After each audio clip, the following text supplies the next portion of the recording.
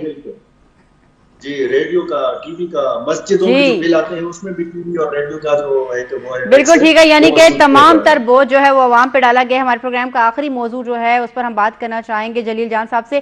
جلیل جان صاحب, ایک اور مسئلہ کھڑا ہو گیا ہے, چیف سیکرٹری کے جو جانبداری ہے اس کے اوپر سوال اٹھ رہا ہے, اور الیکشن کمیشن کو جو وفاق کی طرف سے مراسلہ گیا اس میں کہا گیا کہ الیکشن کمیشن جو ہے وہ چیف سیکرٹری خیبر پختونخوا پر تحفظات کا انہوں نے اظہار کیا ہے اور کہا ہے کہ وہ جانبدار ہیں. آپ ساتھ ہیں ہمارے جلیل جان صاحب؟ جی جی بالکل, آپ کی آواز سن رہا ہوں میں. جی فرمائیے گا اس حوالے سے, چیف سیکرٹری جو ہیں وہ شفاف انتخابات کے لیے معاونت نہیں کر رہے, ایسا کہنا ہے الیکشن کمیشن کا, اور یہ مراسلہ بھی انہوں نے وفاق کو بھیج دیا ہے. جناب بات یہ ہے کہ مجھے سمجھ نہیں آ رہی کہ انتظامی معاملات میں ہم کیسے مداخلت کر سکتے ہیں ایک سیاسی ورکر کی حیثیت سے. دوسرا مجھے تشویش تو اس بات پہ ہے کہ پاکستان کے 4 صوبوں میں الیکشن کمیشن نے کسی دوسرے صوبے میں غالباً اس قسم کا لیٹر نہیں بھیجا, کسی دوسرے صوبے میں ٹرانسفر پوسٹنگ کی پر پابندی نہیں لگائی جی, اور کسی دوسرے صوبے میں انتظامی معاملات میں کسی طرح براہ راست مداخلت نہیں کی جی. لیکن یہاں صوبہ خیبر پختونخوا میں چیف سیکرٹری سے لے کر سب لوگوں پر الزامات بھی لگ رہے ہیں اور ان کو کاموں سے بھی روکا جا رہا ہے. میں سمجھتا ہوں کہ یہ ساری چیزیں جو انتظامی معاملات ہیں, الیکشن کمیشن کے معاملات ہیں, کم از کم اس چیز کو ذرا بڑے احساس طریقے سے سوچنا چاہیے کہ ہم یہ باتیں کر کے الیکشن کمیشن جو ہے ٹھیک ہے مراسلہ اس نے بھیجا ہے, ان کو کوئی نظر آتا ہو تو قوم کو بتائیں جی. اس طرح کی باتیں اگر ہم سنتے ہیں تو شفاف اور صاف انتخاب کے لیے اگر اس طرح باتیں ہوتی ہیں تو پھر تو ٹھیک ہے, اگر اس کے مقاصد کوئی اور ہیں تو پھر اس پر بھی ہمیں تشویش ہے کہ صرف ہمارے صوبے میں یہ کیوں ہو رہا ہے, دیگر صوبوں میں ٹرانسفر پوسٹنگ بھی ہو رہی ہے اور وہاں پہ چیف سیکرٹری سے بھی کوئی گلہ نہیں ہے, وہاں پہ کسی آئی جی سے بھی گلہ نہیں ہے, اور یہاں پر سب لوگوں پر انگلیاں اٹھ رہی ہیں. تو یہ تو اچھی بات نہیں ہے ہمارے لیے. صوبے کے لیے ایک تشویشناک بات ہے کہ اس قسم کا الیکشن کمیشن کو براہ راست صوبے کو ٹارگٹ کرنا یا اس قسم کی باتیں کرنا, مجھے سمجھ نہیں آ رہی کہ یہ کیوں ہو رہا ہے اس طرح. بالکل ٹھیک ہے, بالکل ٹھیک ہے, معاملات ہے, اس سے ہم زیادہ مداخلت کرنے کو اچھا بھی نہیں سمجھتے ہیں, لیکن کم از کم سوچ سمجھ کر کچھ تبدیلی ہوتی ہے تو سوچ سمجھ کر ہونی چاہیے, اور صوبے کو اعتماد میں لے کر ہونی چاہیے. صوبے میں سیاسی لوگ بھی ہیں, غیر سیاسی لوگ بھی ہیں, یہاں پہ نگران حکومت بھی ہے, نگران حکومت کا چیف منسٹر بھی ہے. بالکل ٹھیک ہے جلیل جان صاحب, بالکل ٹھیک ہے, آپ نے بہت اچھی بات کی کہ جس کا کام اسی کو ساجھے, لیکن بہرحال کہتے ہیں زبان خلق کو نکارہ خدا سمجھو, جہاں غلطیاں نظر آئیں, جہاں پر مسئلے نظر آئیں تو ان کی نشاندہی بھی کرنا ضروری ہے, ان پر بات کرنا بھی ازحد ضروری ہے. ناظرین, آج ہمیں پروگرام میں وقت دیا شاور اسٹوڈیو میں ایڈوکیٹ نور عالم خان نے, جبکہ ہمیں آڈیو ویڈیو کال پر جوائن کیا تھا فدا عادل صاحب نے, اس کے علاوہ جلیل جان صاحب نے, اور اس کے علاوہ ہمیں جوائن کیا عنایت اللہ صاحب نے فون کال پر. آپ سب کا پروگرام میں وقت دینے کے لیے ازحد شکریہ. آج کے لیے ناظرین اتنا ہی, اگلے پروگرام تک کے لیے اجازت دیجیے گا. اللہ حافظ.